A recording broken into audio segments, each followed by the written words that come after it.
తెలుగు శ్రోతలకు నమస్కారం. పులుగుర్త యశోద గారు రచించిన మానస వీణ అనే చక్కటి కథని వినేద్దామండి. వదినా అంటూ వంటింట్లో వంట చేసుకుంటున్న కౌసల్యను సుడిగాలిలా వచ్చి చుట్టేసుకుంటూ బోరున ఏడుస్తున్న మానస వైపు ఆందోళనతో చూస్తూ, ఏమైంది మను? ఏమిటి ఆకస్మిక ఆగమనం? నవీన్ కూడా వచ్చాడా నీతో? ఏడి హాల్లో కూర్చున్నాడా? లేదు వదినా, నేనే వచ్చేశాను. అతను ఆఫీస్ నుండి ఇంటికి వచ్చేసరికి నేను ఉండకూడదని. ఏమైంది మను? వచ్చేయడం ఏమిటి? ఏం జరిగింది అసలు? వదినా అంటూ ఒక్కసారిగా బావురుమంటూ ఏడవసాగింది మానస. వదినా, నవీన్తో కలిసి కాపురం చేయటం నా వల్ల కావటం లేదు. ఎంత మర్చిపోదామన్నా నాకు నా గౌతమ్ గుర్తొస్తున్నాడు వదినా అంటూ బేలగా నిస్సహాయంగా కన్నీళ్లు పెడుతున్న ఆడబడుచు వైపు జాలిగా చూడసాగింది కౌసల్య. అసలేమైంది మను? ఏం చెప్పను వదినా. పెళ్ళై 3 నెలలైనా నేను అతనితో భార్యగా సంసారం చెయ్యలేకపోతున్నాను. నాకు కొంచెం సమయం కావాలి నవీన్ అంటే సరే అన్నాడు. ఇద్దరం ఎవరి బెడ్రూముల్లో వాళ్ళం పడుకుంటున్నాం అప్పటి నుండి. నిన్న రాత్రి నవీన్ తలనొప్పిగా ఉందని నుదుటికి కాస్త అమృతాంజనం రాయమని రిక్వెస్ట్ చేశాడు.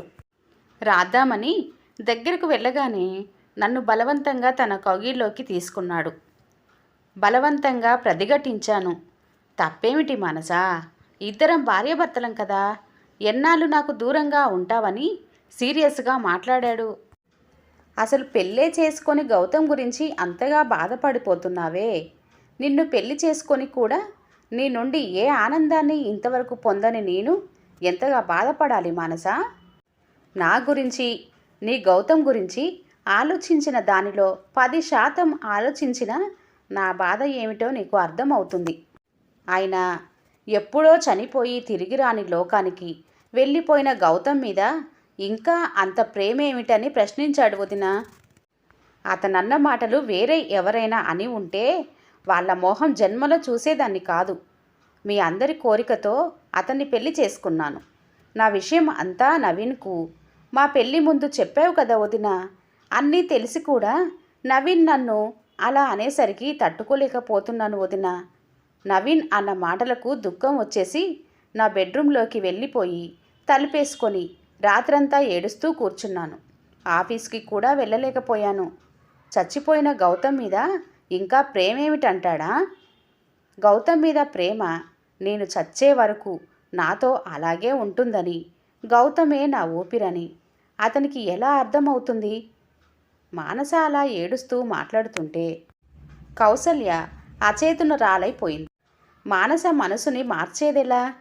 మానస కౌసల్యకు ఆడబడుచైనా మానసికంగా అంతకంటే ఎక్కువే.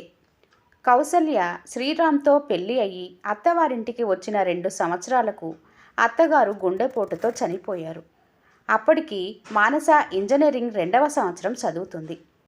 భార్య ఆకస్మిక మరణానికి మామగారు బెంగతో కృంగిపోతే అల్లారు ముద్దుగా పెరుగుతున్న మానస తల్లి మరణానికి బెంగ పెట్టేసుకొని జ్వరంతో మంచానికి అంటుకుపోయింది. అప్పుడు కౌసల్య మానసను దగ్గరుండి చాలా జాగ్రత్తగా చూసుకుంది. తల్లిలా దగ్గరకు తీసుకొని ఓదార్చింది. కౌసల్య అనుకువ మంచితనంతో ఆ ఇంటికి తిరిగి జీవకళ వచ్చేలా చేసింది. మానస ఇంజనీరింగ్ పూర్తి చేయటం, ఒక మల్టీనేషనల్ కంపెనీలో క్యాంపస్ రిక్రూట్లో ఇంజనీరింగ్గా ఉద్యోగం వచ్చింది. మానసకు ఉద్యోగం వచ్చినప్పటి నుండి మామగారు కౌసల్యతో, చూడు కౌసల్య తల్లి, మానస ఉద్యోగంలో స్థిరపడిందిగా, ఇంకా పెళ్లి సంబంధాలు చూసి మంచి అబ్బాయితో అమ్మాయికి 3 ముళ్ళు వేయిద్దాం. నేను కూడా సంబంధాలు వెతుకుతానని మామగారు అనగానే, అలాగే మామయ్య గారు, మన మానసకు కూడా ఒకసారి ఈ విషయం చెబుదాం. బాగా చదువుకుంది, మంచి ఉద్యోగంలో ఉంది. తనకు కూడా స్వతంత్ర అభిప్రాయాలు ఉంటాయి కదా. నేను మానసతో మాట్లాడాక తన అభిష్టం తెలుసుకున్నాక సంబంధాలు చూద్దాం మామయ్య గారు అనగానే కోడలి మంచితనానికి ఆయన హృదయం ఉప్పొంగిపోయింది. ఇంటికి మంచి కోడలు రావటం పూర్వజన్మ సుకృతమే. అత్తగారు పోయినా బాధ్యతగా ఇంటి విషయాలను పట్టించుకుంటూ అందరినీ ఆప్యాయంగా అభిమానంగా చూసే కౌసల్య అంటే ఆ ఇంట్లో అందరికీ ఇష్టమే కాకుండా ఎంతో గౌరవం కూడా. మానసకైతే ఎప్పుడూ వదిన నామస్మరణే. ఏ విషయాన్నైనా కానీ వదినతో పంచుకోకుండా ఉండలేదు. వదిన, నీ అర్ధమొగుడిని నేనే, నా తర్వాత అన్నయ్య నీకు అని ఆటలు పట్టించే మానస అంటే కౌసల్యకు మహాముద్దు. అన్న తమ్ముళ్ళే గాని చెల్లెలు లేని కౌసల్యకు మానస ఒక చిన్నారి చెల్లి. మామగారితో చెప్పినట్లుగా ఒకరోజు ఆదివారం సాయంకాలం డాబా మీద నీరెండలో చాప మీద కూర్చొని కౌసల్య సన్నజాజుల మాల కడుతుంది. కౌసల్య ఒడిలో పడుకొని మానస వదినతో ఏవో కబుర్లు చెబుతుంది. ఉన్నట్టుండి కౌసల్య మానసతో, మను, ఇంకెన్నాళ్ళు ఈ వదినతో ఇలా ఒళ్ళో పడుకొని కబుర్లు చెబుతావులే కానీ మావయ్య గారు నీకు మంచి సంబంధం చూసి త్వరలో పెళ్లి చేసేద్దామన్నారు. మీ అన్నయ్య కూడా దానికి ఓకే చెప్పారు. మ్యాట్రిమోనీలో చెల్లయి వివరాలు రిజిస్టర్ చేస్తానన్నారు. మరి నీ రిక్వైర్మెంట్స్ ఏమిటి మను? నీకు ఎటువంటి వ్యక్తి కావాలి? నీ ఇష్టాలు అభిరుచులు లాంటివి ఉంటే చెబితే బాగుంటుంది కదా. వదిన ఒళ్ళో పడుకొని వదిన మాటలు వింటున్న మానస చటుక్కున లేచి సరిగా కూర్చుంది. వదిన, ఈ అవకాశం కోసమే చూస్తున్నాను. నాకు నేనుగా పెళ్లి చేసుకుంటానని చెప్పలేనుగా. నీతో ఒక విషయం ఈరోజే చెప్పేయాలనుకోవడం, అనుకోకుండా నీవే నా పెళ్లి టాపిక్ తేవడం భలే కోయిన్సిడెన్స్ వదిన. మా కొలీగ్, నా సీనియర్ అయిన గౌతమ్ నన్ను ప్రపోజ్ చేశాడు. నో అనడానికి కారణాలు కనిపించలేదు. అతని చదువు, ఉద్యోగం, కులం, ఫ్యామిలీ బ్యాక్గ్రౌండ్ అన్నీ బాగున్నాయి వదిన. నాకు అతనంటే ఇష్టం ఏర్పడింది. అతని వ్యక్తిత్వం, అభిప్రాయాలు నన్ను ఇంప్రెస్ చేశాయి. నీకు అన్నయ్యకు నాన్నగారికి నచ్చితే అతన్ని వివాహం చేసుకోవాలని అనుకుంటున్నానని మానస చెప్పగానే కౌసల్య ఈ విషయం ఇంట్లోని వారికి చెప్పింది. అంతా వెళ్ళి గౌతమ్ తల్లిదండ్రులను కలిసి పరస్పర అంగీకారానికి వచ్చారు. ఎంగేజ్మెంట్కు ముహూర్తం చూస్తున్నారు. ఈలోగా అనుకోకుండా గౌతమ్ని కంపెనీ ఒక వారం రోజుల పాటు ఆఫీస్ పని మీద సింగపూర్ పంపించింది. గౌతమ్ని క్షణం కూడా చూడకుండా ఉండలేని మానస దిగులు మొహం పెట్టేసింది. మానస ముఖాన్నే తదేకంగా చూస్తూ, ఏయ్ మను, వారం రోజులు ఎంతసేపు గిర్రుమని తిరిగిపోతాయి. నేను వచ్చేశాక ఈ అల్లరి పిల్లతో నాకు ఎంగేజ్మెంట్ అంటే నాకే ఆశ్చర్యంగా ఉంది. నవ్వుతూ బోన్ పోయేది చెప్పమ్మాయ్. అన్నట్లు సింగపూర్ నుండి నీకు ఏం కావాలి? Good idea. మన ఎంగేజ్మెంట్కు డైమండ్ రింగ్స్ తెస్తానంటూ సైజ్ కోసం మానస రింగ్ తీసుకున్నాడు. ఇంకా రేపే గౌతమ్ సింగపూర్ నుండి వచ్చేస్తాడని మానస హడావుడి పడుతుంది. గౌతమ్ తిరిగి వచ్చిన సరిగ్గా ఒక వారానికి ఇరువురి ఎంగేజ్మెంట్కు సన్నాహాలు చేస్తున్నారు. హఠాత్తుగా దారుణమైన వార్త విన్నారు. సింగపూర్ ఆఫీస్ నుండి హోటల్కు కారులో వస్తుండగా స్పీడ్ బ్రేకర్ దగ్గర కారు బ్రేక్ సరిగా పడకపోవడంతో కారు పల్టీ తిరిగిపోయి పేవ్మెంటును గుద్దేయడంతో గౌతమ్ అక్కడికక్కడే తలకు దెబ్బ తగిలి ప్రాణాన్ని కోల్పోయాడు. దారుణమైన విస్ఫోటకం. వార్త విన్న ప్రతి ఒక్కరూ కంటతడి పెట్టడమే. ఆఫీస్ యాజమాన్యం స్వయంగా వచ్చి గౌతమ్ తల్లిదండ్రులకు తమ సంతాపాన్ని తెలిపారు. ఇక్కడ మానస పరిస్థితి దారుణం. స్పృహ తప్పిపోయింది. ఒక రాయిలాగా, స్పందన లేని దానిలా శూన్యంలోకి చూస్తూ. మానస కదిలి ఏడిస్తే బాగుండునని, ఆమె హృదయం ద్రవించాలని అందరూ కోరుకున్నారు. కాసేపటికి వాస్తవానికి వచ్చిన మానస వదినను కౌగిలించేసుకొని దుఃఖంతో అల్లల్లాడిపోయింది. తల్లి పోయినప్పుడు కూడా అంత దుఃఖపడలేదు. ఏడ్చి ఏడ్చి వదిన ఒళ్ళో సొమ్మసిల్లిపోయింది. మానస తిరిగి వాస్తవ ప్రపంచంలోనికి రావడానికి 3 నెలలు పైనే పట్టింది. కౌసల్య మానసని పొదవి పట్టుకొని తినిపించటం అవి చేసేది. రాత్రి పగలు కంటికి రెప్పలా చూసుకుంది. మామగారు మానస పరిస్థితికి విచలితుడవుతూ అమ్మా కౌసల్య, ఏ జన్మలోనో మానస నీ కడుపున పుట్టిన కూతురై ఉండవచ్చు. కన్న తల్లి కంటే చాలా జాగ్రత్తగా కాపాడావమ్మా నా కూతురిని అంటూ ఆయన కళ్ళ నీళ్లు పెట్టుకునేవాడు. ఎలాగైతేనే మానస మామూలు మనిషి అయ్యి తిరిగి ఉద్యోగానికి వెళ్ళటం ప్రారంభించింది. అంతా కౌసల్య తీసుకున్న శ్రద్ధ. మానస మనుషుల్లో పడటంతో ఇంట్లో అందరూ కాస్త ఊపిరి తీసుకున్నారు. కౌసల్య చిన్న తమ్ముడి వివాహం కుదిరిందని పెళ్లికి ఒక 10 రోజుల ముందరే రావాలంటూ కౌసల్య తల్లి తండ్రి నుండి ఆహ్వానం వచ్చింది. మానసకి కాస్తంత మార్పు కూడా ఉంటుందని మానసను కూడా పెళ్లికి తీసుకొని వెళ్ళింది కౌసల్య. అంతమంది మనుషులు హడావుడిని చూడగానే మానసలో నిజంగానే చైతన్యం వచ్చింది. అందరిలాగే తను కూడా చక్కగా తయారై పెళ్లిలో అటూ ఇటూ తిరగటం ఆరంభించింది. అసలే అందంగా ఆకర్షణీయంగా చూడగానే మళ్ళీ చూడాలనే రూపంతో ఉండే మానస కౌసల్య పిన్ని కొడుకైన నవీన్ను ఆకర్షించింది. నవీన్ తనకు తాను మానసకు పరిచయం చేసుకొని తను హైదరాబాదులో ఫలానా కంపెనీకి బెంగళూరు నుండి రీసెంట్గా మారానని చెప్పాడు. కౌసల్యతో అతనికి బాగా చనువు కూడా. కౌసల్యక్క అంటూ అభిమానంగా ఉంటాడు. నవీన్ మానస పట్ల ఇంట్రెస్ట్ చూపిస్తున్నట్లుగా కౌసల్య గ్రహించేసింది. మనస్సులో చటుక్కున ఒక అందమైన ఆలోచన చోటు చేసుకుంది. మానసను ఎలాగైనా ఒప్పించి నవీన్తో పెళ్లి జరిపించాలని. మనస్సులో ఇది జరిగే పని అన్నట్లుగా పాజిటివ్ వైబ్రేషన్స్ వ్యాప్తి చెందటం ప్రారంభించాయి. నవీన్ అమ్మా నాన్నకు మానస గురించి చెప్పింది. మానస దగ్గరగా లేకుండా చూసి మానస గురించి నవీన్కు అంతా చెప్పింది. మానస పెళ్లి చేసుకుందాం అనుకున్న గౌతమ్ ఆకస్మిక మరణం గురించి కూడా చెప్పింది. అరే పాపం, అయినా జీవితంలో ఎన్నో అనుకుంటాం కౌసల్యక్క, కానీ అన్నీ నెరవేరాలని లేదుగా. విధి లిఖితం అంటే ఇదే. అయినా మానస ఎప్పుడు ఆ గతం గురించే ఆలోచించటం ఫూలిష్నెస్. తిరిగి తన జీవితాన్ని తను నిర్మించుకోవాలి. నేను మానసను వివాహం చేసుకోవాలనుకుంటున్నాను కౌసల్యక్క.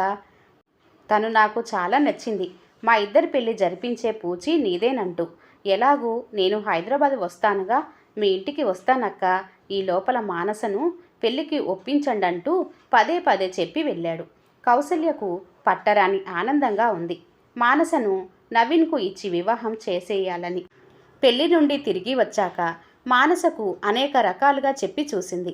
మానస తను ప్రేమించిన గౌతమ్ను మర్చిపోలేనంది. ఇలాగే వ్యర్థంగా ఆలోచించటం సబబు కాదని, ప్రాప్తం లేని వాటి గురించి ఎన్నాళ్ళు ఆలోచిస్తూ జీవితాన్ని పాడు చేసుకుంటావని, వచ్చిన అదృష్టాన్ని కాదనకూడదని నచ్చచెప్పింది. నవీన్ చాలా మంచివాడని, నిన్ను అర్థం చేసుకుంటాడని చెప్పింది. పాపం మామయ్య గారు ఎలా అయిపోయారో నీ మీద బెంగతో అని సెంటిమెంటుతో కొట్టింది. నీవు ఇలా విరాగినిలా అయిపోవటం మా మనసులకు ఆనందంగా లేదు మను అని బ్రతిమాలగా వివాహానికి సమ్మతించింది. చక్కగా నవీన్తో పెళ్లి చేసేశారు. మానస ఉద్యోగం కొనసాగిస్తుంది. నవీన్ మానస కొత్త కాపురం పెట్టారు. ఇద్దరూ ఆనందంగా కలిసి కాపురం చేసుకుంటున్నారనుకుంటుంటే ఆశనీపాతంలా ఇలా జరుగుతుందేమిటి? అంతా మానసదే తప్పని కౌసల్య భావించింది. మానసకి స్ట్రాంగ్గా కౌన్సిలింగ్ చేసి నవీన్ దగ్గరకు పంపాలని నిర్ణయించుకుంది. మానస కాస్త రిలాక్స్ అయ్యాక మాట్లాడటం కొనసాగించింది. చూడు మను, గాఢంగా ప్రేమించుకొని ఒకరినొకరు ఇష్టపడి పెళ్లి చేసుకొని కొద్ది కాలం కాపురం చేసి కూడా ఏదో చిన్న చిన్న విషయాలలో మనస్పర్ధలు వచ్చి విడిపోతున్నారు చాలామంది. అంత ప్రేమించుకున్నవారు, ప్రేమే లోకమంటూ తిరిగినవారు, మరి వారి మధ్య ఉన్న అంత ప్రేమ ఏమైనట్లు? మరో వివాహం చేసుకుని మరొకరితో ఎలా కొత్త జీవితాన్ని సాగిస్తున్నారు? భర్తతో ఎన్నో ఏళ్ళు కాపురం చేసి మనసా వాచ భర్తే లోకంగా బ్రతికిన స్త్రీ భర్త చనిపోగానే ఎందుకు ఈ జీవితం అనుకుంటూ విరక్తి చెందిపోతూ ప్రాణత్యాగం చేస్తుందా? లేదే. బాధపడుతుంది. భర్త దూరమైనందుకు కొన్ని నెలలు, సంవత్సరాలు. ఆ తర్వాత రొటీన్లో పడక తప్పదు. తనకంటూ పిల్లలు, వారి భవిష్యత్ కోసం తన మీద ఆధారపడి ఉన్నవారి కోసం బ్రతుకుతుంది. బ్రతికి తీరాలి కూడా. ఇది లోక సహజం. కొంతమంది భర్త చనిపోయిన స్త్రీలెందరో పునర్వివాహం చేసుకుంటున్నారు కూడా. పోయిన భర్త మీద ప్రేమ లేక కాదు, తనకంటూ జీవితంలో ఒక తోడు ఆలంబన కోసం. అలాంటిది నీవు గౌతమ్ను గాఢంగా ప్రేమించి ఉండొచ్చు. అతను నీకు దూరం అయినంత మాత్రాన నీవు జీవితమే లేదనుకుంటే ఎలా మను? ఒకవేళ నీ స్థానంలో గౌతమ్ ఉండి ఉంటే నీలా ఏడుస్తూ కూర్చోడు. హాయిగా పెళ్లి చేసుకొని భార్యా పిల్లలతో జీవిస్తాడు. భార్య పోయి సంవత్సరం కాకుండానే తిరిగి పెళ్లి పీటలెక్కేస్తున్న మగ మహారాజులెందరో. అటువంటిది కొన్ని నెలల ప్రేమ మాత్రమే మీది. మీరేమి షాజహాన్, ముంతాజ్, లైలా, మజ్ను, దేవదాస్, పార్వతీ లాంటి ప్రేమ కాదే.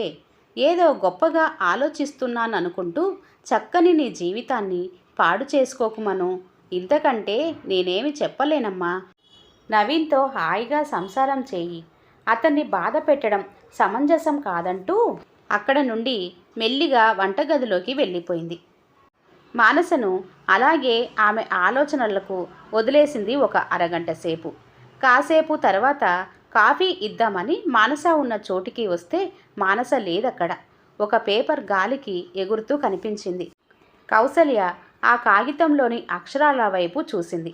మానస చేతివ్రాతతో, వదినా, తప్పు నాదే. నవీన్ దగ్గరకు వెళ్ళిపోతున్నాను, క్షమించమని అడగటానికి. నీకు నా కృతజ్ఞతలు వదినా, కళ్ళు తెరిపించావు. బాయ్ మను. మరో 10 నెలల తర్వాత కౌసల్య శ్రీరామ్ల ఇల్లు మామిడాకు తోరణాలతో, పచ్చని గడపలకు కట్టిన బంతిపూల హారాలతో మెరిసిపోతుంది. పట్టుచీరల రెపరెపలు, గాజుల గలగల శబ్దాలు, వంట సావిట్లో వంటవాళ్ళు వండే పిండి వంటల గుమాయింపులతో ఆ ప్రదేశమంతా సువాసనలు వెదజల్లుతున్నాయి. కౌసల్య మామగారు విశ్వనాథం గారు పట్టు దుస్తులు, ఉత్తరీయం ధరించి హడావుడిగా అందరినీ పలకరిస్తున్నారు. శ్రీరామ్ అప్పుడే లారీ నుండి దిగిన అరటిపళ్ళ గెలలను దగ్గరుండి దింపిస్తున్నాడు. కౌసల్య చిలకాకు పచ్చని పెద్ద కంచిపట్టు చీరలో నడుముకి పెట్టుకున్న బంగారపు ఒడ్డానంతో మెరిసిపోతుంది. వారింట ముద్దుల ఆడపడుచు మానస శ్రీమంతం వేడుక హట్టహాసంగా జరుగుతుంది అక్కడ. ఈ కథ ఇంతటితో సమాప్తం.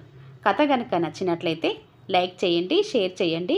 అలాగే మరిన్ని మంచి వీడియోల కోసం ఛానల్ని సబ్స్క్రైబ్ చేసుకోండి. మరొక కథతో మళ్ళీ కలుద్దాం. అంతవరకు సెలవు. నమస్తే. ధన్యవాదములు.